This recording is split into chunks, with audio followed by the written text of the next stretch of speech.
எடப்பாடி பழனிசாமி அவர்கள் வந்து இங்கே பொதுக்கூட்டத்தில் பிரச்சாரத்தில் பண்ணும்போது அதிமுக தான் இந்த தொகுதியில் ஜெயிக்கும், அந்த வெற்றி விழாவுக்கு நான் வருவேன் அப்படின்னு சொல்லியிருந்தாருங்க சார். இப்போ எப்படிங்க சார் வெற்றி வாய்ப்பு இருக்குது? அவரை பொறுத்தவரை சொல்லிவிட்டு சென்றிருக்கிறார்கள்.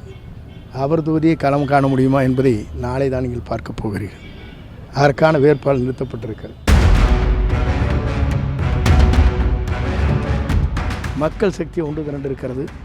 ஆட்சி உறுதியாக அமையும். கோட்டிலே 2026 அவர் தேசிய கொடி ஏற்றி வைப்பார்.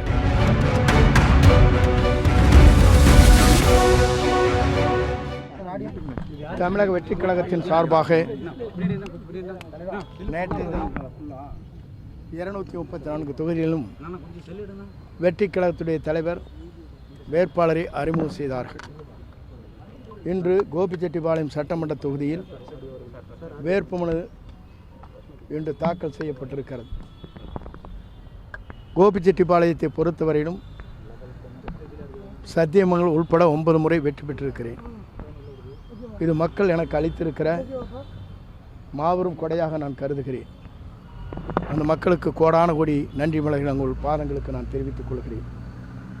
தமிழக வெற்றி கழகத்தினுடைய தலைவர் இன்று நாளை தமிழகத்தை ஆளப்போகின்ற எதிர்கால தமிழகத்துடைய நம்பிக்கை நாயகனாக வரக்கூடிய இளைஞர்கள் மட்டுமல்ல, அனைவருமே அவர் வெற்றி பெற வேண்டும், நல்லாட்சி தமிழகத்திலே தர வேண்டும் என்று மக்கள் விரும்புகிற தலைவராக, நாளை தமிழகத்தை ஆளப்போகிற தலைவராக தலைவர் தளபதி அவர்கள், விஜய் அவர்கள் இன்று அனைத்து வேட்பாளரையும் வாழ்த்தி அனுப்பியிருக்கிறார். குறிப்பாக ஆண்டு முடிந்தவரும் சரி, ஆண்டு கொண்டிருப்பவர்களை காட்டிலும் புதிய ஒரு இயக்கம் தமிழகத்திலே உருவாக்கப்பட வேண்டும் என்பதுதான் மக்களுடைய கனவாக இருக்கிறது.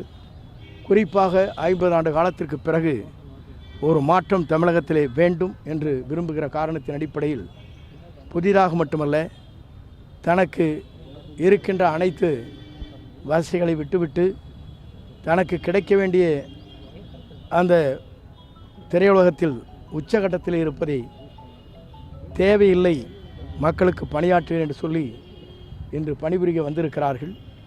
குறிப்பாக அவருடைய காலம் பொற்காலமாக அமையும்.